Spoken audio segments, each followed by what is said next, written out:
بسم اللہ الرحمن الرحیم۔ السلام علیکم عزیز طلباء و طالبات۔ جیسے کہ آپ سب کو پتہ ہے کہ ہمارا تدریسی کام جو ہے وہ اب کرونا وائرس کی وجہ سے آن لائن کلاسز کی صورت میں ہو رہا ہے، تو اس کے حوالے سے آج کا ہمارا جو موضوع ہے وہ غزل ہے۔ تو غزل میں ہم حسرت موہانی پڑھیں گے۔ تو حسرت موہانی کی آج جو ہمارے پاس غزل ہے وہ ہم دیکھتے ہیں۔ تو سب سے پہلے تو حسرت موہانی صاحب کا مختصراً سا تعارف، تو اس میں جی 1875 تا 1951 جو ہے وہ ان کا دور حیات ہے۔ تو تصویر کی حیات میں بھی جو ہے وہ آپ کے سامنے شخصیت موجود ہیں، تو اس کا مقصد صرف یہ ہے کہ بچے ان شخصیات سے جو ہے وہ آشنا ہو سکیں۔ تو اس کے بعد جی تعارف میں اگر ہم دیکھیں تو ان کا جو اصل نام تھا وہ سید فضل الحسن تھا۔ حسرت جو تھے یہ تخلص استعمال کیا کرتے تھے، اور موہانی جو تھا وہ ان کا ایک نسبتی نام تھا، کیونکہ ہندوستان کے ایک علاقہ موہان میں جو ہے یہ پیدا ہوئے، اور اسی علاقے کی وجہ سے ان کے نام کے ساتھ جو ہے وہ موہانی آیا۔ تو اس کے بعد جی تحریک خلافت کی اگر بات کی جائے تو حسرت موہانی ایک ایسی شخصیت تھی کہ جنہوں نے تحریک خلافت میں بھرپور حصہ لیا، اور مختلف تحریکوں میں جو ہے وہ اس سے پہلے بھی وہ کام کر رہے تھے۔ اس کے بعد ان کی شخصیت میں یا ان کے کلام میں ہمیں جو ہے وہ بغاوت جو ہے وہ نظر آتی ہے۔ یہ شروع سے ہی باغی قسم کے جو ہے وہ انسان تھے۔ انہوں نے مسلسل انگریزوں کے خلاف جو ہے وہ بغاوت کی، اور انگریزوں کی بغاوت سے ہی جو ہے وہ ان کو قید با مشقت کی جو ہے وہ سزا بھی ملی تھی، اور وہ سزا ان کو جو ہے وہ کئی دفعہ مل چکی تھی۔ جی اسی طرح اگر حسرت موہانی کی قید کے حوالے سے اور پھر قید میں جو مشقت ہے اس کے حوالے سے اگر بات کی جائے تو حسرت موہانی صاحب کا ہی ایک خوبصورت شعر ہے، میں آپ کو سناتا ہوں۔ ہے مشق سخن جاری چکی کی مشقت بھی،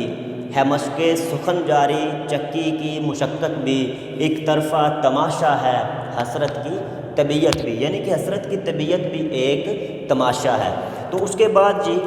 ہم بات کریں گے شاعری کی خصوصیات کے حوالے سے۔ تو حسرت موہانی کی غزلوں کو اگر ہم دیکھیں، ان کے کلام کو دیکھیں، تو ان کے کلام کی سب سے بڑی خصوصیت تو یہی ہے کہ ان کی غزلوں میں جتنے بھی شعراء غزل پڑھنے والے یا غزل لکھنے والے ہیں، ان کی غزلوں میں جو خصوصیات ہیں وہ حسرت موہانی کی غزلوں میں موجود ہے۔ مثال کے طور پر سب سے پہلے تو ان کی غزلوں میں جو ہے وہ ہمیں بغاوت اور سیاسی رنگ نظر آئے گا۔ اسی طرح اداسی اور محرومی جو شاعری میں اکثر جو ہے وہ شاعری کی زینت بنتی ہیں، تو یہ صفات بھی جو حسرت موہانی کی غزلیں ہیں ان میں موجود ہے۔ اسی طرح کلاسیکی رنگ ہے، یعنی کہ پرانی روایت اور پرانے طریقے پر جو ہے وہ انہوں نے پرانے خیالات کے حوالے سے ہی انہوں نے لکھا، تو کلاسیکی رنگ ان کی شاعری میں ہمیں جو ہے ملتا ہے۔ اسی طرح داخلی و خارجی دکھ ہے، تو اس کے ساتھ دل سوزی اور درد مندی جیسی جو خوبیاں ہیں یا جو صفات ہیں وہ حسرت موہانی کی شاعری کو جو ہے وہ چار چاند لگاتی ہیں، اور یہی خصوصیات حسرت موہانی کے کلام میں اور حسرت موہانی کو جو ہے وہ اردو ادب میں زندہ رکھے ہوئے ہے۔ تو اسی طرح جی آج ہم حسرت موہانی صاحب کی جو غزل ہے اس کا باقاعدہ آغاز کرتے ہیں، جس کا پہلا شعر جو ہے وہ سماعت فرمائیں۔ بھلاتا لاکھ ہوں لیکن برابر یاد آتے ہیں، بھلاتا لاکھ ہوں لیکن برابر یاد آتے ہیں، الہی ترک الفت پر وہ کیوں کر یاد آتے ہیں۔ اس میں جی اگر اس کے مفہوم کے حوالے سے سب سے پہلے ہم نے دیکھنا ہوتا ہے، تو مفہوم میں دیکھیں کہ اے اللہ میں نے محبوب کے ساتھ محبت ہی چھوڑ دی، تو پھر وہ مجھے کیوں مسلسل یاد آتا ہے۔ یعنی کہ اب عاشق جو ہے وہ اپنے محبوب کو مسلسل چھوڑنا چاہتا ہے، اس کی محبت کو بھلانا چاہتا ہے، لیکن کیا ہوتا ہے کہ وہ کوشش کرتا ہے، اسے بھلانا چاہتا ہے، لیکن مسلسل بھلانے کے باوجود جو ہے وہ اپنے محبوب کو بھول نہیں پاتا، اور اس کا محبوب اسے کسی نہ کسی بات، کسی نہ کسی خیال یا کسی نہ کسی طریقے سے جو ہے وہ یاد آ جاتا ہے۔ مثال کے طور پر اگر ہم بات کریں تو غالب نے بھی بڑے خوبصورت انداز میں جو ہے وہ محبوب کو بھلانے کی جو کیفیت ہے اس کو بیان کیا ہے کہ عشق پر زور نہیں ہے یہ وہ آتش غالب، عشق پر زور نہیں ہے یہ وہ آتش غالب کہ لگائے نہ لگے اور بجھائے نہ بجھے۔ اسی طرح دوسرے شاعر کا کلام، اس میں بھی ان کا خیال بھی بالکل ایسے ہی ہے کہ ٹھانی تھی دل میں اب نہ ملیں گے کسی سے ہم، ٹھانی تھی دل میں اب نہ ملیں گے کسی سے ہم، پر کیا کریں کہ ہو گئے ناچار جی سے ہم۔ جی سے ناچار ہونا سے مراد کہ اب ہم دل کے ہاتھوں مجبور ہیں، ہم نے ارادہ تو کر لیا کہ اب محبوب کو یاد نہیں کریں گے، اسے اپنے خیال میں نہیں لائیں گے، لیکن اس کے باوجود ہمارا جو دل ہے وہ ہمیں مجبور کرتا ہے کہ ہم اپنے محبوب کو جو ہے وہ یاد کریں۔ اس میں جی کہ محبوب کو بھلایا اس لیے نہیں جاتا کہ عشق کا جو رستہ ہے وہ بہت کھٹن رستہ ہے، اور اس رستے پر جو ایک دفعہ انسان چلتا ہے وہ پھر واپس جو ہے وہ اس رستے سے ہٹ نہیں سکتا، کیونکہ اس رستے پر اس کو جو ہے وہ بے شمار مصائب اور پریشانیاں نظر آتی ہیں اور ملتی ہیں جن سے ان کا واسطہ پڑتا ہے، اور وہ پریشانیاں اور مصائب جو ہیں وہ اس کے محبوب کی وجہ سے بھی ہو سکتی ہیں اور معاشرتی رویے کی وجہ سے بھی ہو سکتی ہیں۔ اسی طرح جی نہ چھیڑ ہم نشین کیفیت صحبا کے افسانے، نہ چھیڑ ہم نشین کیفیت صحبا کے افسانے، شراب بے خودی کے مجھ کو ساگر یاد آتے ہیں۔ اب اس کے مفہوم کو اگر دیکھیں، اے دوست میرے سامنے شراب کی مستی کے افسانے مت چھیڑ، کیونکہ مجھے مستی سرور پیدا کرنے والی شراب یاد آنے لگتی ہے۔ یعنی کہ اس میں شاعر نے جو خیال پیش کیا کہ اے میرے محبوب، اے میرے دوست، اب میرے سامنے شراب مستی کے یا شراب کی خوبی کے یا شراب کی صفت کے یا اس کے سرور کے حوالے سے بات نہ کر، کیونکہ جب بھی میں شراب جیسی مستی کو دیکھتا ہوں یا سنتا ہوں تو مجھے جو ماضی کے حالات ہیں، ماضی کے واقعات ہیں اور محبوب کے ساتھ بتائے جانے والے لمحات ہیں وہ یاد آتے ہیں، اور میں وہ یاد نہیں کرنا چاہتا۔ مثال کے طور پر جی گلے ملتے ہیں جب دنیا میں دو بچھڑے ہوئے ساتھی، گلے ملتے ہیں جب دنیا میں دو بچھڑے ہوئے ساتھی، عدم ہم بے سہاروں کو بڑی تکلیف ہوتی ہے۔ یعنی کہ بے سہاروں کو بڑی تکلیف ہوتی ہے ایسے مراد کہ جب بھی دنیا میں دو بچھڑے ہوئے دوست ملتے ہیں، دو بچھڑے ہوئے ساتھی ملتے ہیں، محبت کرنے والے ملتے ہیں، تو پھر عدم ہم جیسے جو بے سہارا دوست ہیں، ہم جیسے جو بے سہارا لوگ ہیں جن کو اپنی محبت جو ہے وہ دوبارہ نہیں مل پا رہی، تو پھر ان کے دل جو ہیں وہ ٹوٹ جاتے ہیں، ان کے جذبات، ان کے احساسات، ان کے خیالات جو ہے وہ ان کو ٹھیس پہنچتی ہے۔ یاد ماضی عذاب ہے یا رب، چھین لے مجھ سے حافظہ میرا، یاد ماضی عذاب ہے یا رب۔ اب اس میں اور اس شعر میں جو اصل بات کی گئی ہے وہ عشق مجازی کے حوالے سے نہیں ہے، بلکہ اس کا اصل تصور جو ہے وہ مسلمانوں کی حالت اور نوجوان کی طبیعت کے حوالے سے ہے، بالکل اسی طرح جس طرح اقبال نے اپنی شاعری میں خطابہ جوانان اسلام کے ذریعے نوجوان کے مسلمان کو، اس کے نوجوانوں کو جو ہے وہ مسلمانوں کو جو ہے وہ خطاب دیا کہ اے نوجوان تو سوچ غور و فکر کر، تو اس لائحہ عمل کو اپنا جیسا لائحہ عمل تیرے جیسے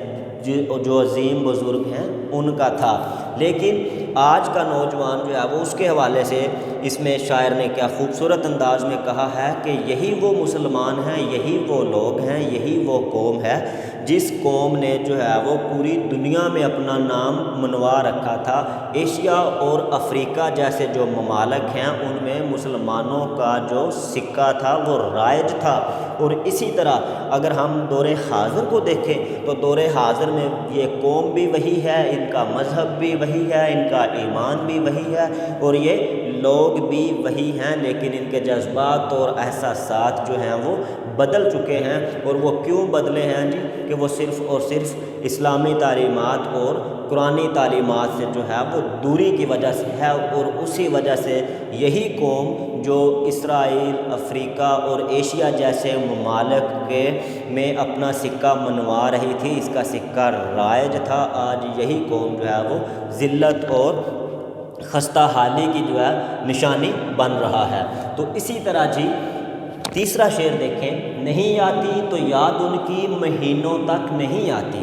نہیں آتی تو یاد ان کی مہینوں تک نہیں آتی، مگر جب یاد آتے ہیں تو اکثر یاد آتے ہیں۔ اب اس میں دیکھیں، بات وہی، خیال وہی، تصور وہی، نظریہ وہی، سوچ وہی، لیکن انداز بدل گیا کہ نہیں آتی یاد ان کی تو مہینوں بھر نہیں آتی، محبوب کی یاد نہ آئے تو مہینوں تک نہیں آتی، لیکن جب یاد آتی ہے تو پھر مسلسل ستاتی ہے۔ یعنی کہ شاعر جو ہے اس نے اپنے محبوب کو، یعنی ایک عاشق جو ہے وہ اب اپنے محبوب کو یاد نہیں کرتا۔ کیوں نہیں کرتا؟ کہ دنیا کی رنگا رنگی میں یا دنیا کے کام کاج میں جو ہے وہ اس قدر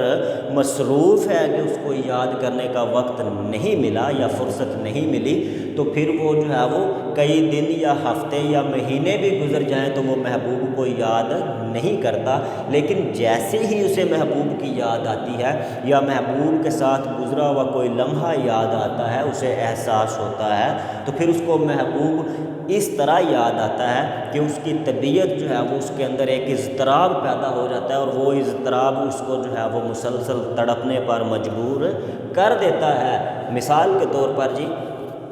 تیری یادیں ہیں جن کو دل میں بسا رکھا ہے،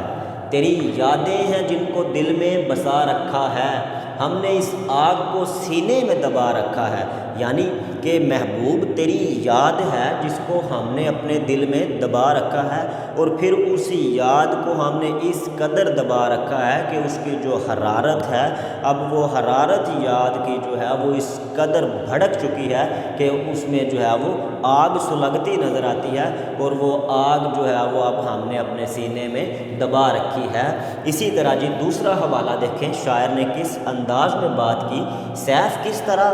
بھلائے گا تجھے، سیف کس طرح بھلائے گا تجھے، کیا تیرے لطف و کرم یاد نہیں، کیا تیرے لطف و کرم یاد نہیں۔ یعنی کہ کہہ رہے ہیں کہ سیف، اے سیف، تو کس طرح اپنے محبوب کو بھلا سکتا ہے؟ تو بھلا ہی نہیں سکتا، کیونکہ تیرے محبوب کے تیرے ساتھ جو لطف و کرم ہیں، تیری محبوب کی جو اچھی یادیں ہیں، جو اچھی باتیں ہیں، جو اچھے لمحات ہیں، جو احساسات ہیں، جو جذبات ہیں، وہ تیری فطرت میں اس قدر رنگ چکے ہیں اور تو ان میں اس قدر جو ہے وہ لتھڑ چکا ہے کہ اب اگر تو محبوب کو بھلانا چاہے بھی تو نہیں بھلا سکتا۔ کیوں؟ کیونکہ تو زبان سے ارادہ تو کر سکتا ہے محبوب کو بھلانے کا، لیکن تیرا دل جو ہے وہ تیری زبان کا ساتھ نہیں دے گا، کیونکہ تیرا دل حقیقت میں جو ہے وہ محبوب کے ساتھ اپنا تعلق جو ہے وہ استوار رکھنا چاہتا ہے۔ کیونکہ جی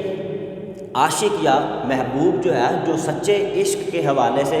عشق کے رستے پر چل پڑتا ہے، تو وہ کسی بھی واقعہ کی وجہ سے یا معاشرتی رویے کی وجہ سے یا لوگوں کے طنز کی وجہ سے یہ ارادہ تو کر لیتا ہے کہ آیا کہ اب وہ اپنے محبوب سے بات نہیں کرے گا یا اسے نہیں ملے گا، لیکن وہ ایسا سوچتا بھی ہے اور ارادہ بھی کرتا ہے، لیکن دل ناچار جو ہے، اس کا بے بس جو دل ہے اسے مجبور کر دیتا ہے، اور وہ اپنے ارادے پر جو ہے وہ قائم نہیں رہ سکتا، اور پھر اپنے محبوب کی یاد میں جو ہے وہ مگن ہو جاتا ہے۔ اسی طرح جی حسرت موہانی کی غزل کا آخری شعر ہے، اس میں ان پچھلے تینوں اشعار کا جو ہے وہ لب لباب آپ کے سامنے ہے کہ حقیقت کھل گئی حسرت تیرے ترک محبت کی، حقیقت کھل گئی حسرت تیرے ترک محبت کی، تجھے تو اب وہ پہلے سے بھی بڑھ کر یاد آتے ہیں۔ یعنی اس کا مفہوم اگر ہم دیکھیں،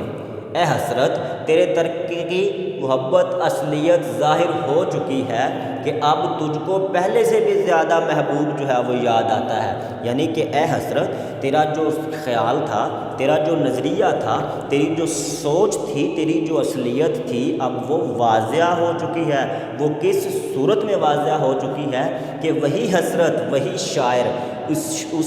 شاعر کے ذریعے سے جو اشتعارے کے طور پر یا ایک اشارے کے طور پر بات کی گئی ہے ایک عاشق کو رکھتے ہوئے، کہ وہی عاشق جو ارادے کرتا ہے بار بار اپنے محبوب کو یاد کرنے کے اور بھلانے کے، تو وہ بھلا نہیں پاتا، اس کی اصلیت جو ہے وہ واضح ہو جاتی ہے کہ وہ محبوب کو چاہے بھی بھلانا تو بھلا نہیں سکتا۔ مثال کے طور پر جی تم میرے پاس ہوتے ہو گویا جب کوئی دوسرا نہیں ہوتا، تم میرے پاس ہوتے ہو گویا جب کوئی دوسرا نہیں ہوتا، کہ محبوب جو ہے اس کی حالت یوں ہوتی ہے کہ جب اس کے پاس کوئی بھی نہ ہو، وہ تنہائی کے عالم میں بھی ہو، تو وہی محبوب، وہی عاشق جو ہے وہ اپنی اس تنہائی میں اپنے محبوب کو جو ہے وہ اپنے ساتھ محسوس کرتا ہے۔ اور وہ محسوس کیوں کرتا ہے؟ کہ اس کے جذبات، اس کے احساسات اور اس کے دل و دماغ پر اس کا محبوب جو ہے وہ چھایا ہوا ہوتا ہے۔ اسی طرح جی، روز کہتا ہوں بھول جاؤں اسے، روز کہتا ہوں بھول جاؤں اسے، روز یہ بات بھول جاتا ہوں۔ یعنی کہ جی اب اس میں وہی انداز ہے کہ ایک عاشق جو ہے وہ روزانہ جو ہے وہ نظریہ بناتا ہے، روزانہ یہ خیال کرتا ہے کہ آج کے بعد جو ہے وہ اپنے محبوب کو بھول جائے گا، اسے یاد نہیں کرے گا، لیکن وہ کیا کرتا ہے کہ ایک دفعہ تو اس نے ارادہ کیا اور دوسری بار میں کیا ہوتا ہے کہ وہ اپنا وہ ارادہ یا اپنا خیال ہی بھول جاتا ہے، جو بات اس نے ٹھان رکھی ہوتی ہے وہی بات جو ہے وہ بھول جاتا ہے۔ اسی طرح جی محبوب کے یا عشق کے خیال کے حوالے سے آخر میں اقبال کی ایک کلام کے حوالے سے میں بات کروں گا۔ شراب کہن پھر پلا سا کیا، شراب کہن پھر پلا سا کیا، وہی جام گردش میں لا سا کیا، مجھے عشق کے پر لگا کر اڑا، مجھے عشق کے پر لگا کر اڑا، میری خاک جگنو بنا کر اڑا۔ یعنی کہ اقبال نے اس میں بھی واضح کر دیا کہ ایک شاعر کی یا ایک انداز کی بات کی جائے تو اس میں شاعر اپنے اس محبوب کا یا عاشق کا جو رویہ یا کیفیت یا جو حالت ہے اس کو کیسے بیان کرتا ہے۔ تو جی آج کا موضوع ہمارا حضرت موہانی کے دور حیات کے حوالے سے اور پھر ان کی غزل کے حوالے سے، جو ان کی غزل کی خصوصیات ہیں ان کے حوالے سے، عشق و عاشقی اور عشقیہ روایت کے بارے میں یہ غزل تھی، تو یہ آج ہماری مکمل ہوئی۔ تو